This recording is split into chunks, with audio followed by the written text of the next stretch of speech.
The Peter Schiff Show. This is Peter Schiff here at SchiffRadio.com, and we are taking your phone calls live on this Open Line Friday. On the phone is Nick, calling from Tempe, Arizona. Nick, welcome to the show. Thanks.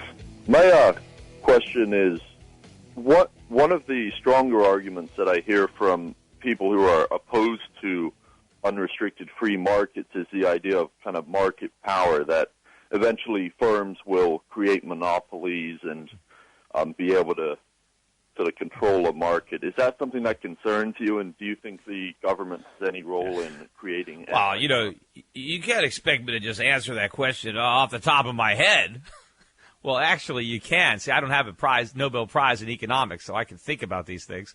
But no, I'm not concerned about that. I don't believe that in a free market you really have to fear monopolies being formed. I think it's governments that create all the monopolies through special privileges and through subsidies and barriers to entry that the government erects. In a free market with competition, I don't think monopolies are formed unless the monopolist is delivering the best product at the lowest price, in which case, who cares? The bottom line for me as a consumer is I want innovation and I want low prices. And if I can get that from a single provider, then that's fine with me.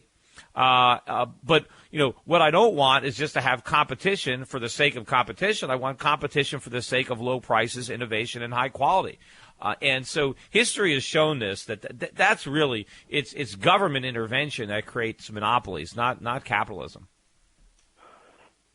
Okay, because I guess the argument that people kind of bring to me that I have a hard time arguing is that, if there's one firm that's very large, that it can take advantage of economies of scale to... Right, but if it takes advantage of economies of scale to deliver lower prices to the consumer, then what's the problem? Why should we be concerned with that? Well, just that they could, if someone new tries to enter the market, they can lower their prices, drive that person out. Yeah, now that is the myth of the predatory pricing, and the reason it doesn't work is, let's say there is a company that has 100% of the market, they have a monopoly, and they're giving their customers, a good deal. Or maybe they're overcharging their customers somewhat, and because they're overcharging their customers, there's room for somebody to come in and try to compete with them with a lower price. The argument is, well, then the monopolist is going to slash their prices to a loss to drive this new entrant out of business. The reason that doesn't happen is if you've got, let's say, 99% of the market, and this entrant comes in and takes 1% by undercutting you.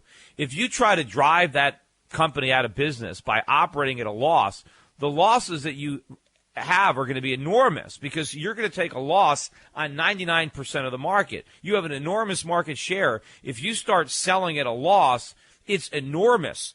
It's nowhere near the 1% that you're losing by allowing the competitor. So the way it works is if you are a monopolist, no matter how much you threaten to try to drive your competitor out of the business by selling below cost, if anybody actually tries to compete with you, the best thing that you can do is accommodate him. Just keep your 99% and allow your competitor to have his 1%. And of course, then he doesn't get driven out of business. And then he gradually gets bigger and bigger and bigger, and more people come in. But it's never in the monopolist's interest to lose money on enormous capacity, because then the losses are huge. And even if you're successful, even if you succeed in driving out that competitor, the minute you raise your prices back up again, now another competitor comes in. And of course, now you're wounded. You've just had all these enormous losses from fighting off this one tiny competitor. You've lost a fortune, and now you're going to do it again?